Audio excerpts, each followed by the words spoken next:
Hello everyone, welcome to The Last Word, brought to you by Montgomery Bank. I am Chris Pobst, this is David Jenkins. We've got football, we've got new bobbleheads. My goodness, it's about time we got a new bobblehead. Bo is wearing me out. Nothing wrong with Bo. There's plenty wrong There's with Bo. nothing wrong with Bo. We want thanks to Brian Dowdy, our friend of the program, for donating to Jose Oquendo. Our resident cardinal nothing wrong expert. with Bo. We're not getting rid of Bo. Thank you for somewhat balancing out this horrible bobblehead situation we've had going on the last year and a half. He's a staple of the show. He's a staple. He's been in every show. Even when we're outside, he's been in shows. Yes, I'll give him that. But anyway, Jinx, we got a little bit of Royals. You got Royal fever. Look at you. You got blue on. I told you the Royals made the World Series. So I would wear Royal stuff. Here's Royals. You know. Is there any more room on that bandwagon? I don't know. Jump on, because I would jump on that Giants one at the moment. Yeah, but right now it doesn't look good. You know, Royals had to lose a game sometime, and it had to happen, and it happened. Have you noticed Tuesday. that? Have you noticed that? You know, people who say we can't win them all, or they're always the people who lost. Mm-hmm. You know, but that's one thing. But hey, Kansas City in '85, they lost the first two games. They were down 3-1 and came back and won it. So just because they lost the opening game, and we were filming this before the second one, but that doesn't mean they're out of it. I mean, they've been charmed, but I think San Francisco looks like the better team. They've got the better pitching. I'll throw a stat out there. The last team to win a World Series after sweeping the ALCS was the Yankees in '09, I believe. Yeah, that layoff. Yeah. That layoff kind of hurt. It does. It does. That first game was always not good for the team that sweeps every time. But the Royals they're young. Got to figure out a way. Giants have been there. That's experience. I picked the Royals to win the World Series. I hope they do. After they swept, I know it's going out on a limb. They just need 4 more wins to win it. That's going out on a limb, saying they're going to win it. But hey, Giants are there for a reason. They've been there the last 4 years. They've been there in the hunt anyway. Anyway, speaking of hunt, we got a lot of people hunting for wins this week. Win or go home in football. We got some tight races. We got some possible upsets maybe in the making this week. So let's start off right now. Sikeston, they host Farmington again this week in Class 4 District 1 action. Last time they met, Farmington beat them. Sikeston beat them by 1. Just still trying to figure things out on offense. I think Sykes has finally started to figure things out on offense with that new set that they run. Jinx, does Sykes pull out another victory over Farmington? Well, I think they do. That last week, they started out in the tight, double tight, double wing, and then that wasn't working, so they went back to their spread and kind of put it on Cardinal Reader. So they kind of have an option where they can go both ways. I think that they beat Farmington with the spread. I think they can beat them with the spread or kind of pound it if they need to. I think they're just playing a little bit better than Farmington. Farmington got handled pretty well by Park Hills, I believe, last week. So I think Sikeston wins that game. I think, and then they go and play Cape, and then that'll be the end. And that'll be Cape Central. They have DeSoto at home. That should be a cake as far as that goes. Should be. One of the bad things about the district is you do have some 1-8 games. But for the most part, I kind of like this new system. We were talking about it earlier. If I had to seed the Class 2 District 1, it turned out exactly the way I would seed it. There's some other ones. The Class 3 District 1 with St. Pius, who's probably the worst team in the district. They're the 4 seed, because they play a bunch of cupcakes. That you can kind of get yourself a better seed by just playing a bunch of easy teams. But for the most part, I like this new format. And you're right. You look at Class 2 District 1, and that's the most heated, I would think, in all of our area. You got Charleston going to New Malden, unfortunately for them. Haytie at Portersville, that's another close game. Kelly at Caruthersville. Caruthersville kind of put it on Kelly not too long ago, a few weeks ago. And then we got Scott City at East Prairie, who was in a battle earlier this year. And they're all, other than 2 of these games could end up going in an upset as far as seeds go. And let's kind of talk a little bit about that. Obviously, I'm assuming you have Malden and Caruthersville in those games. Right. Okay. Malden will probably score. At their current rate, they'll score about 100 against Charleston. What do you think? 76 points against Dexter. That's fine. If a team wants to score that many points, that's fine. Here's a quote. I want to make sure I get this right from Malden's coach, Joel White. He says, "To be quite frank, it feels good. We feel like we still don't get any respect or any credit, and that's fine and dandy. It's good to come out against a team." They don't get any respect or any credit. I don't know if scoring 76 points against an inferior team, and they've been scoring 16, 70 points against inferior teams all year long. I don't know if that's going to get you respect. I think you lose respect by doing that, to be quite honest. They're a good football team. They've got a ton of weapons, but I don't think that I don't think that they're a top 5 team in the state, and and them scoring 70 points against Dexter is not going to make me open my eyes. I just think it's just a lack of class at times. Well, the thing is, we've harped on it all year. Their schedule just isn't what it needs to be for a team like that, and they're definitely a great team. You're not going to get the statewide respect. I'm one of the state pollsters. I'm sorry, you're a great team. You're just not going to get that playing the schedule that they do. And I know that they don't have any really control over that. You can't pick what year you're going to be good and face a bunch of good teams. I get that. But I have them right out of my top 5. I still think they are a semifinal hopeful to meet Lamar in the semifinal. There's nobody in their way to the semifinals. I think their toughest team, maybe Caruthersville in their way, and the quarterfinal game, it looks like they may get either Cardinal Ritter or Herculaneum. So they've got a clear path into that semifinal game, and then you get to the semifinal game and you get probably Lamar, and season over. Yeah, Lamar is just another animal. Caruthersville can tell you that one.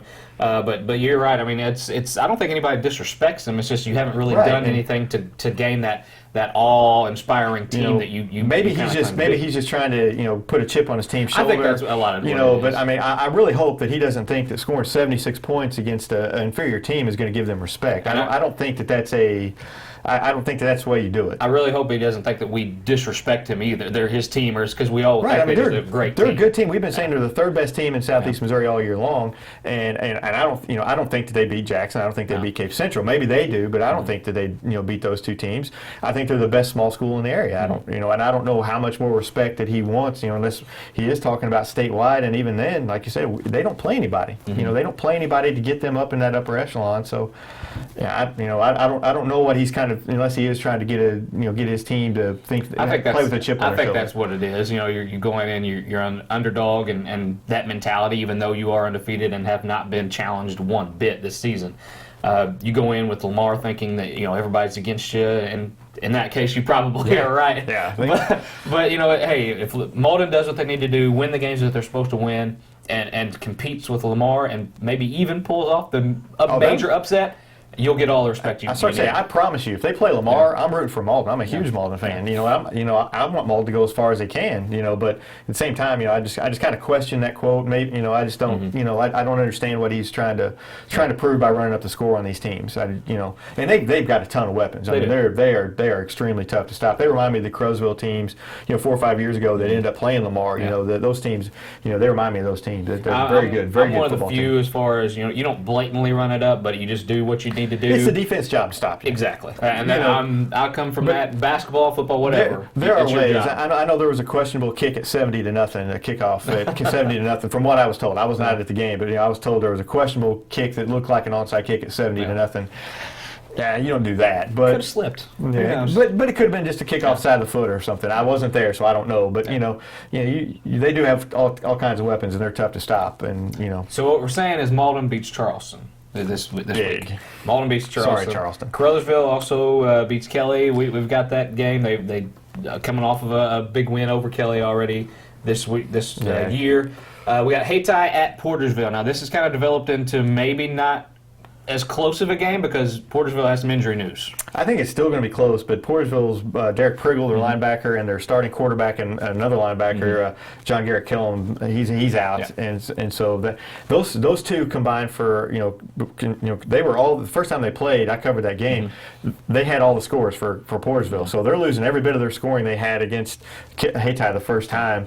That's going to be tough to overcome. I still think it's going to be close.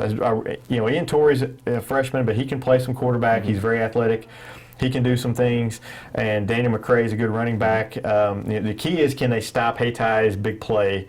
I think Hayti gets one more big play and pulls out a win. And I agree. That's Hayti. They've shown that they can maybe play with some of these teams. They played Caruthersville kind of close. Portersville without those two leaders, it's going to suffer. They do have some skill guys. Ian Torrey, he's top freshman in my mind that I've seen all year, is capable of pulling out a win like this. But I just without them on the field, it's going to be tough for Portersville to do that.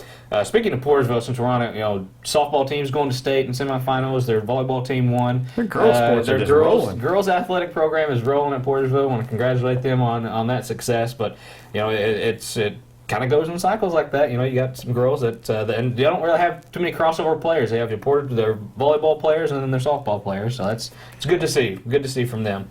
Also, Jinx, we got another possible volatile rematch between Scott City and East Prairie. At East Prairie, Scott City beat East Prairie by 1 earlier this year after Scott City scored like 70,000 points in the fourth quarter.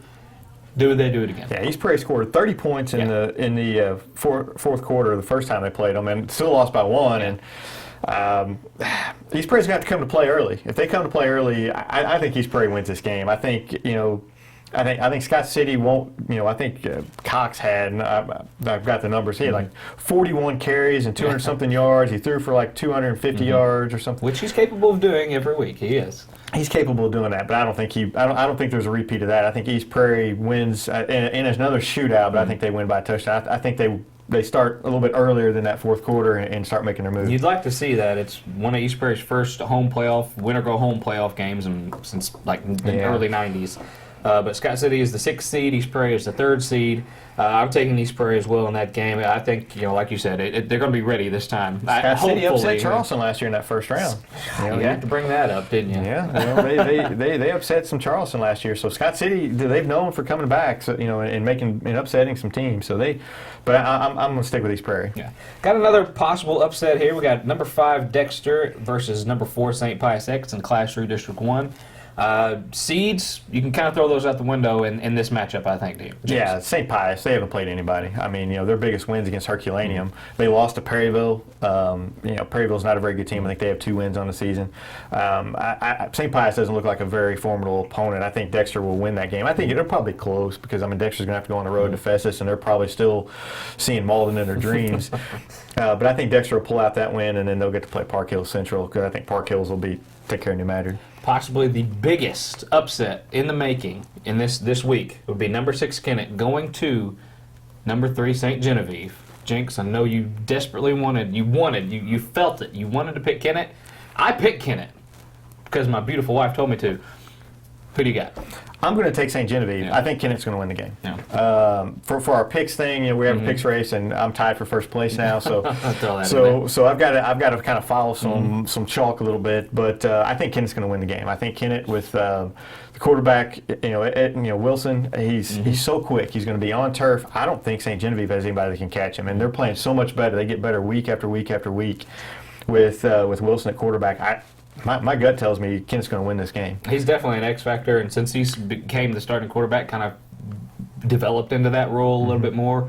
And Kennett's made some noise. I mean, they destroyed EP last week. My gut tells me not only is Kennett going to win this game, but I think Kennett can win the next game against Potosi. I think Kennett can get to that district championship game. Really? I really do. Now I don't think they beat Park Hills, but I think Kennett can win 2 more. I think and make some noise with Wilson at quarterback if he stays healthy. But he's not a real big guy, but I think if he stays healthy, he's so quick, makes things happen, and he's throwing the ball better. I think But St. Genevieve, they've got a legendary coach. They do. This is his last season, so he's going to want to make some moves. So, I'm going to take St. Genevieve for our picks, but deep down, I think Kennett's going to win the game. Hey, like I said, my wife told me to pick Kennett. That's the only reason I'm picking Kennett. She's a smart lady. She is. She's smart, beautiful, everything in between. There you go, honey. Anyway, let's run down our games here. We're running out of time. Charlie keeps telling us we're running out of time, so we're ready to get going. Poplar Bluff at Rockwood Summit. Who you got, James? I think Summit squeaks it out. I think it's going to be closer than what people think, but I do too. There's not much separation. I got Rockwood Summit. We already discussed Cape Central and Sikeston, both in that Class 4 District 1. Class 3 District 1, New Madrid, the last seed, goes against Park Hills at number 1. Park Hills too much. Park Hills is too much. State-ranked team. Already got Dexter Kennett. In Class 2 District 1, discussed that one already. And the last one, Class 1 District 1, number 8 Chaffee at number 1 Valley World Beaters, who can probably beat an NFL team. I have one thing to say about that. Valley has played, and Chaffee have played 21 times. Yes. Valley has won all 21. All of them. The 22nd one will be the same. Sorry, Chaffee, but your season is going to come mercifully to an end. Yeah, it's just a bad year for Coach Vickery, but he's got some young kids. They're going to be back. Charleston, another team, they have some young kids. Their season will probably end Friday night, but they're going to be, the future looks better for them in the next few years. So, Yeah, playing these young kids, I like that. I like seeing that. It's not going to do nothing but help them, and it's the same with Charleston. They're in the same boat. It's going to be kind of good, I think, for a few guys to kind of end the season, and just hope everybody stays healthy and get out of the season like that. But anyway, Gonna be some good games this week. Beautiful weather. Beautiful weather. Get out, watch some football. Yes. We're going to be at different games. You never know where you're going to see us, but we're going to be some different games. Okay, if you see us, come up and say hi. We'll see you next week, and we'll discuss some district semifinal matchups. See you next week.